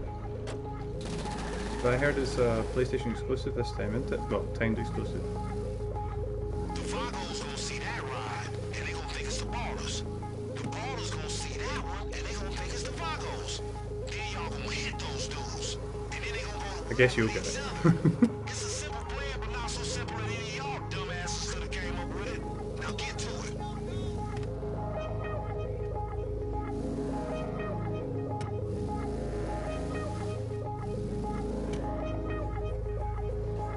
So are the dudes who lighten up and getting some meat. Clap on their asses on the way back to their crib in that ride, and everybody gonna think it was the Vagos.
I'm actually looking forward to the new Star Wars Battlefront more than COD, I think, which is a telling sign. Yeah. Did you play the original Battlefront? It's a shame there wasn't a storyline, but you know.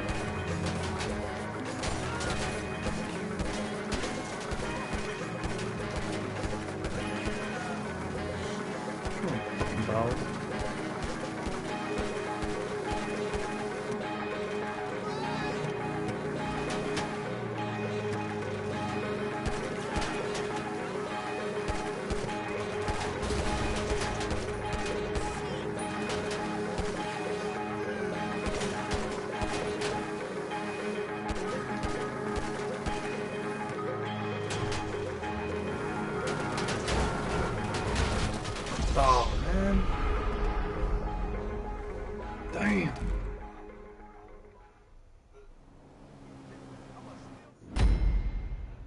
Oh, thanks, yeah. It's not my bad. Who used the Team Life, man? Yeah, the graphics were insane. I think PlayStation are doing it. My PlayStation Plus runs out tomorrow.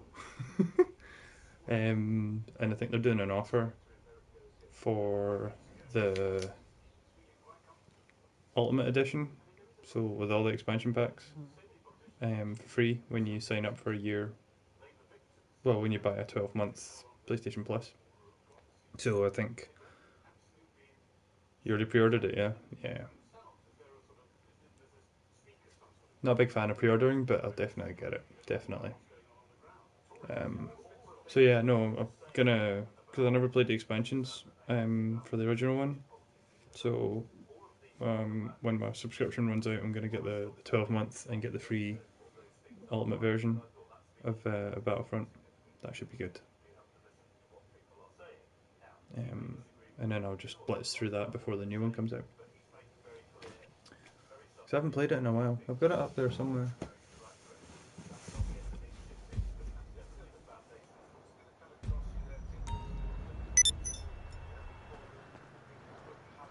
Yes, that mission went well.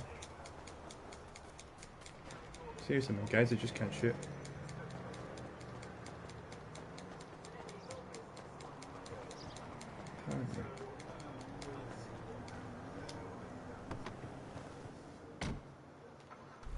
Yeah, me neither. After I blitzed through the online, I stopped playing it. The expansions might be cool. I actually bought the the PlayStation VR. You ever tried the VR? There was the X-Wing mission for the VR, which was incredible. Oof, it's insane. You fly through the mission. It takes you through different parts of the dogfights, and oh man, just in the VR headset, like you can see all the way around. You're sitting in a cockpit of an X-Wing fighter, and it's just insane. Oh, did you get the VR? Yeah. I take it you played the demo then, yeah. The X-Wing thing's amazing. Shit. Oops, sorry. What the hell? Holy fucking shit! No!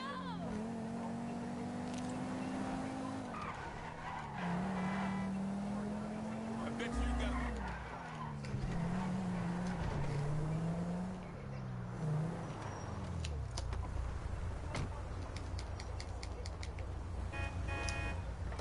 Oh no! Oh!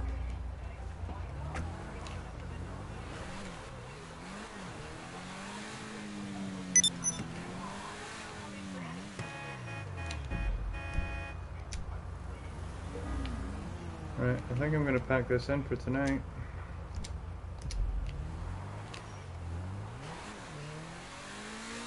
I'm just gonna take this back to garage.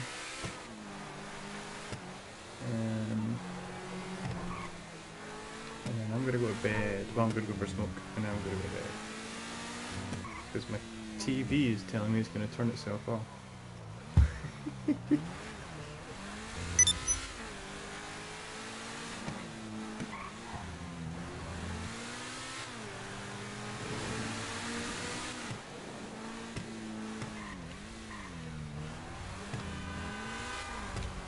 You should add me on PlayStation, bro. We can play a bit of this online, or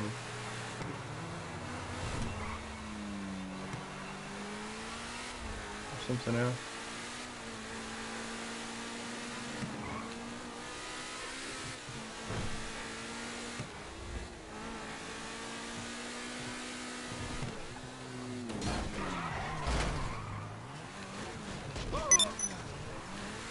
Oops. Oh man. Seriously? Just as I get to my house.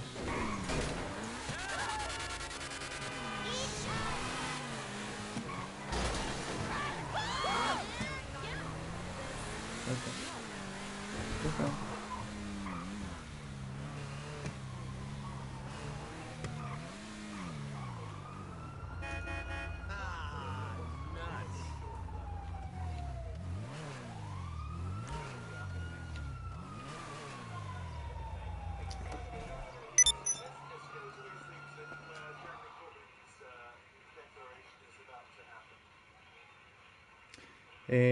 It's Andrew Faulkner. See how the way I've spelled Andrew at the bottom down there? With Faulkner on the end. Faulkner. Same as my YouTube. Duh.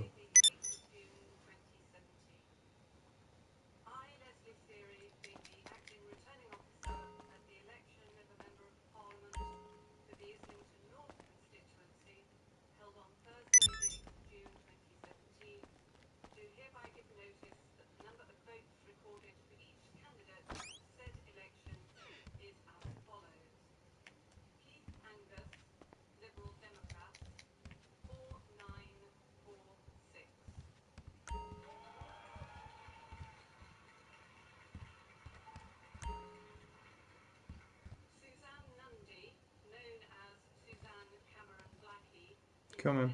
Awesome. I'm gonna go. So have a good night. And talk soon, okay? Thanks for keeping me company. Bye.